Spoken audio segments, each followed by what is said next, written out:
He basically threw a tantrum to announce he was quitting Twitter. Nobody quits Twitter. Hey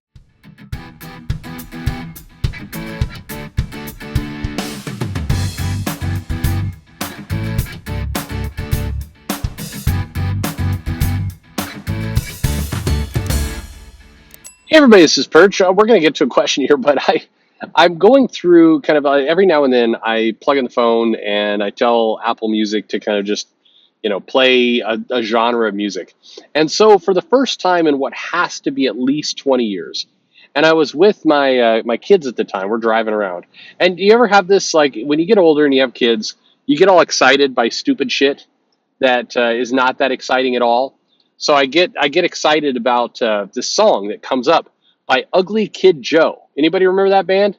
And the song was I hate you, or I all I hate is like I really hate you. I remember it's something about hating you.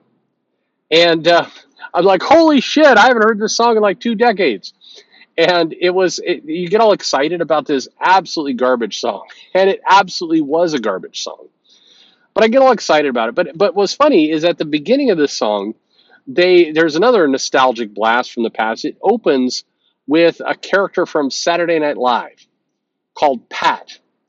And the whole bit with Pat on Saturday Night Live was that Pat was this androgynous character. You didn't know if Pat was a man or a woman. That was kind of the joke about Pat. He would make little comments that would lead you to believe it's like, oh, it's a man. No, it's a woman. And you get all confused by it. This is a character that Saturday Night Live is absolutely memory hold in the 2020, kind of trans debates, everything else. But Saturday Night Live definitely does not want to own Pat anymore. But anyway, so this character is kind of doing this little intro to the song, and then Ugly Kid Joe starts in with this what is a horrible song. But I'm all like, holy shit, listen to this, and my kids are like, yeah, Dad, put on Post Malone. I'm like, oh, come on, you should be just enjoy the weird, can't tell the gender. I'm trying to explain it to my daughters. My daughters are like, is this one of those gender things? I'm so sick of the gender thing. It was an interesting generational gap there.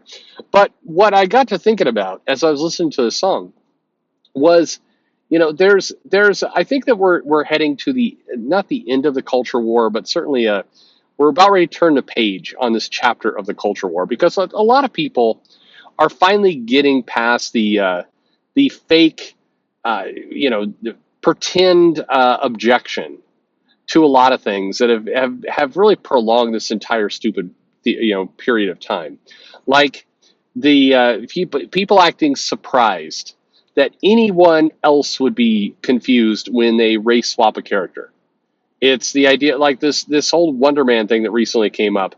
You'll notice that fewer and fewer people are providing the objection of like, what's wrong? I don't know why you're confused about a black guy playing Wonder Man. People are getting over that, because it's not racist or bad to say, hey, this character who has been white for the last 40 years in the comics is suddenly black. That's a surprise.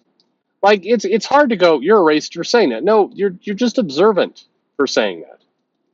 That's where, and for the last 5 or so years, people have done this like mock outrage of like, how dare you comment on the fact that the race of this character that was always a certain way and is now a completely different way is now a different way. Like that didn't help. I think people are slowly coming to the realization that the fake moral outrage did not help any kind of equality. It didn't help any kind of rights. Like nobody benefited from this beyond people whose job it was to pretend to be outraged at a basic acknowledgement of reality. It's not to say that the world is all peace and harmonious or anything like that. It's just saying that we're finally at a place where people are willing to at least accept or acknowledge very basic facts that sit in front of their face. And it doesn't, I think there's a big difference between saying, I am surprised that you've changed the race of Wonder Man, a character that's always been a very specific race for several years, and being a alt-right supremacist. There's a big difference between those two. And I think people are finally coming to some level of conclusion of, you know what, maybe I don't need to be a prick and and make a bunch of comments about that and try and make other people feel bad so I can make myself feel better. I can just just relax and admit that, yeah, there's been a change.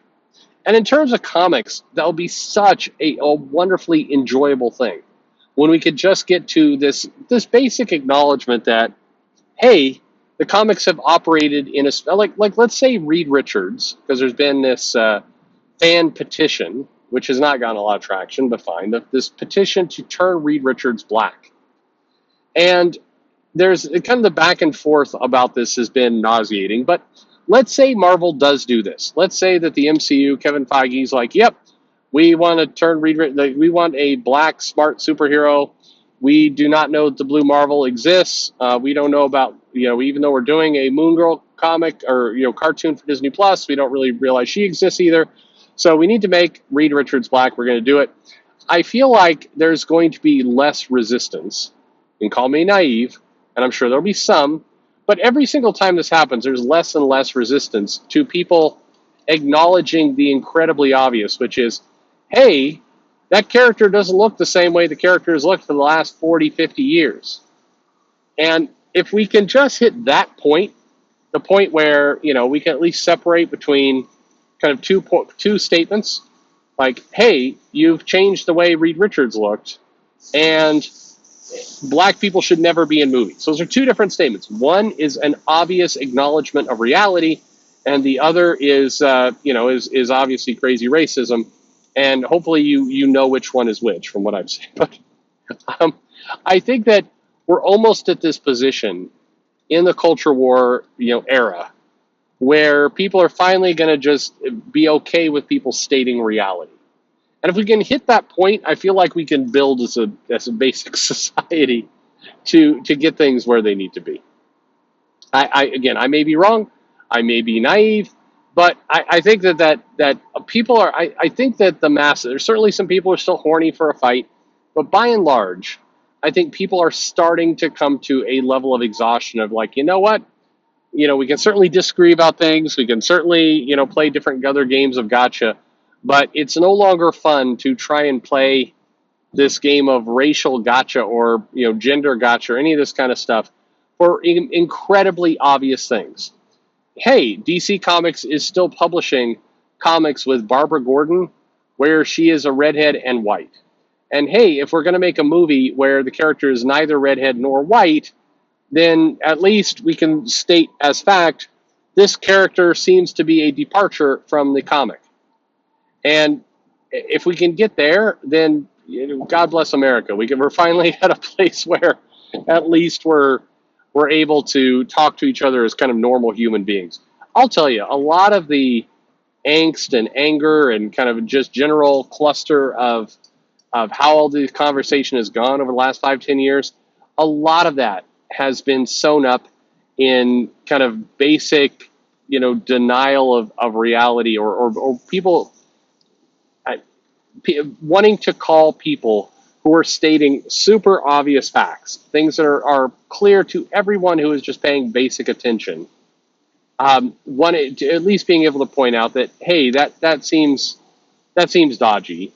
Why did you make that change? Asking, why did you change this iconic character who's looked this very specific way for the last 30 years? Why did you do that?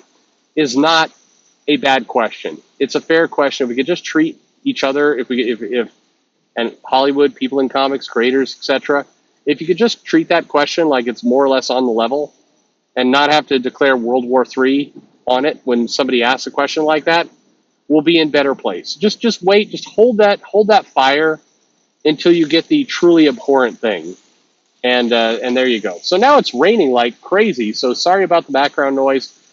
Augmenting already shitty audio with rain. Who knew it rained in Texas? This was not in the brochure. Anyway, let me know what you think. Are we truly in an end? Am I being a Pollyanna here? Am I being too Pollyanna? It's just going to generate more comments. Am I being too nice? Let me know in the comments below. Like and subscribe, of course, and thanks for listening.